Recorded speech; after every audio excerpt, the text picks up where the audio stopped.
దాదాపు చాలా పాయింట్స్ అందులో they have tried to establish.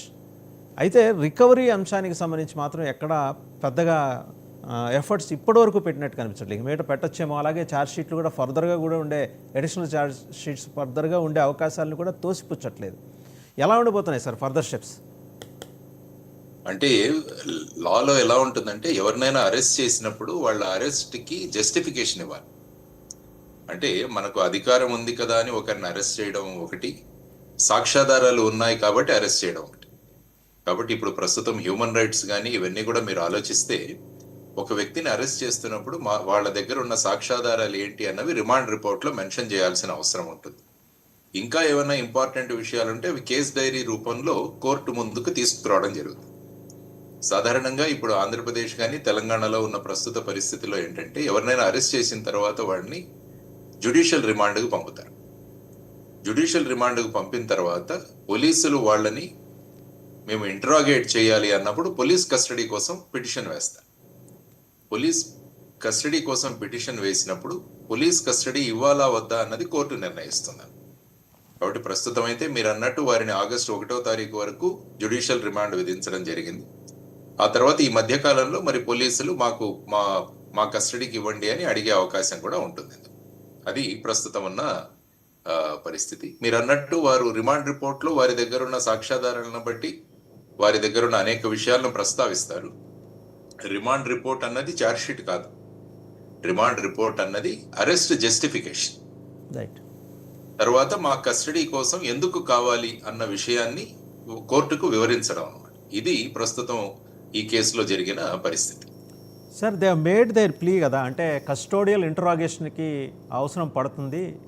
The factors which we have explained have necessitated us to go for custodial interrogation అని దాంట్లో స్పెసిఫిక్గా SIT officers mention చేశారు. ఎందుకంటే అరెస్ట్ చేసిన తర్వాత ఆ వ్యక్తి దగ్గర ఆ వ్యక్తిగత సమాచారాన్ని కూడా రాబట్టడం అవసరం.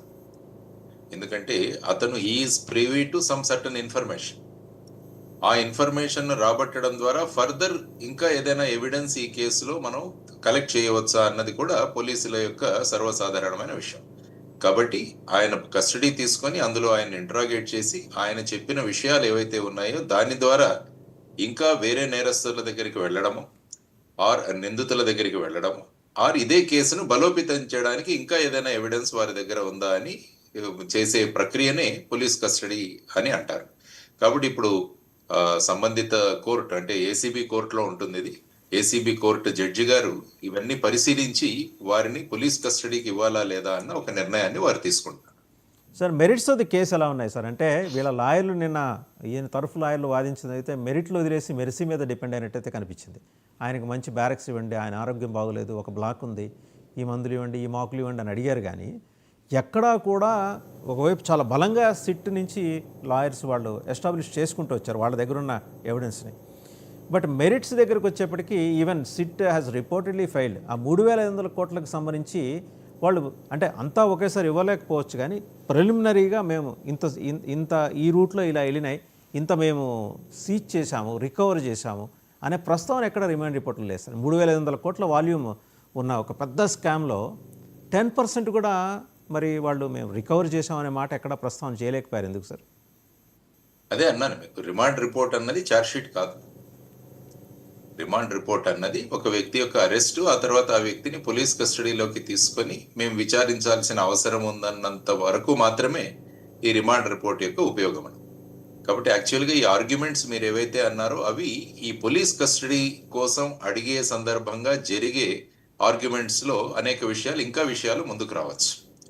అప్పుడు ఎదుటి పక్షం వాళ్ళు కూడా అడగచ్చు ఎంత రికవరీ చేశారు ఏంటి, ఇవన్నీ ఈ విషయాలన్నీ కూడా ఇరుపక్షాల యొక్క వాదనలు వినిపించే ఒక ప్లాట్ఫామ్ ఈ కస్టడీ రిమాండ్ దగ్గర ఉంటుందన్న.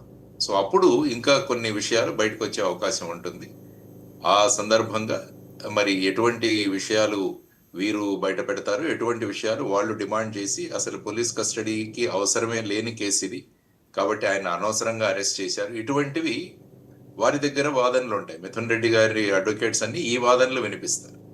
అంటే ఇది ఒక పొలిటికల్ కేసు అని, లేకుంటే ఇందులో ఏవి సాక్ష్యాధారాలు లేవని, ఇలాంటివన్నీ కూడా వాళ్ళ తరపున వినిపిస్తాయి.